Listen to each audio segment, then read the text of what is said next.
എന്നാൽ ഞാൻ ഇങ്ങനെ വായിച്ചിട്ടുണ്ട്, കടലത്തെ വെള്ളം ഉപ്പുവെള്ളമായിരുന്നില്ലെങ്കിലും ഭയങ്കര അപകടമാണല്ലോ. അതൊക്കെ വലിയ വലിയ ആളുകൾ എഴുതിയ പുസ്തകത്തിൽ ഞാൻ വായിച്ചതാണ്. ആകാശത്തിൽ നിന്ന് മാഇനെ, ഒരു നല്ല പരിശുദ്ധമായ വെള്ളം മാ എന്നാണ്. കുടിക്കുന്ന വെള്ളത്തെക്കുറിച്ച് വല്ലപ്പോഴും നിങ്ങൾ ആലോചിച്ചിട്ടുണ്ടോ? അത് മേഘത്തിൽ നിന്ന് ഇറക്കണത് നിങ്ങളാണോ ഞാനാണോ? ലോ നശാഉല ജഅൽനാഹു ഉജാജൻ, നാം ഉദ്ദേശിച്ചിരുന്നുവെങ്കിൽ അത് ഉപ്പുവെള്ളമാകുമായിരുന്നു. കടലത്തെ വെള്ളം ഉപ്പല്ലേ? മഴ വർഷിക്കണം എന്തല്ല? ഉപ്പുവെള്ളമല്ല. കടലിലെ വെള്ളം നീരാവിയായിട്ട് ഉയർന്നിട്ടാണ് മഴ പെയ്യുന്നത്, അല്ലേ? അങ്ങനെയാണ്.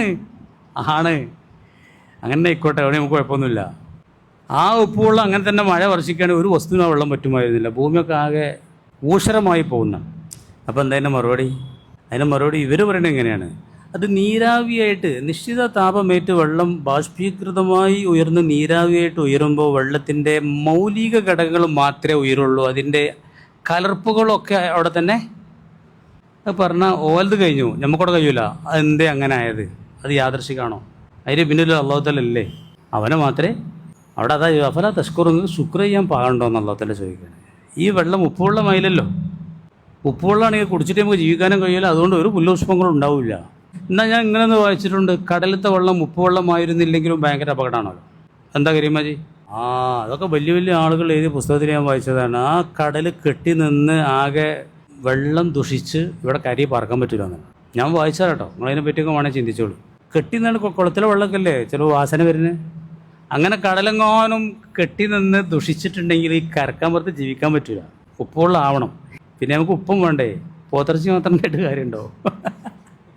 ഉപ്പിടാത്ത ഇറച്ചി തിന്നോക്കിനോ? ഞാൻ തിന്നോക്കിക്കണ്.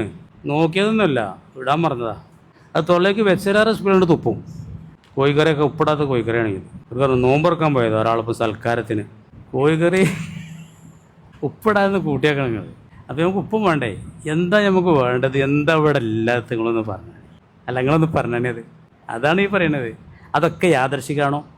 കേവലം യാദർശികമായിട്ടാണ് അതൊക്കെ ഇങ്ങനെ? ഇതൊക്കെ ഒരുത്തൻ്റെ തദ്ബീറാണ്, ഒരുത്തൻ്റെ തെർബിയത്താണ്, പരിപാലകനാണ്. അതുകൊണ്ടാണ് നമ്മൾ അവനെ ആരാധിക്കുന്നത്. ഇത് നല്ലോണം മനസ്സിലാക്കണം.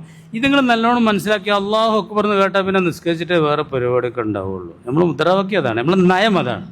നമ്മൾ വീട്ടിലാണ്, നാട്ടിലാണ്, യാത്രയിലല്ല, സോക്കടൊന്നും ഇല്ലെങ്കിൽ അല്ലാഹു അക്ബർ കേട്ടാൽ പിന്നെ നിസ്കരിച്ചിട്ട് വേറെ പരിപാടിയൊക്കെ പാടുള്ളൂ.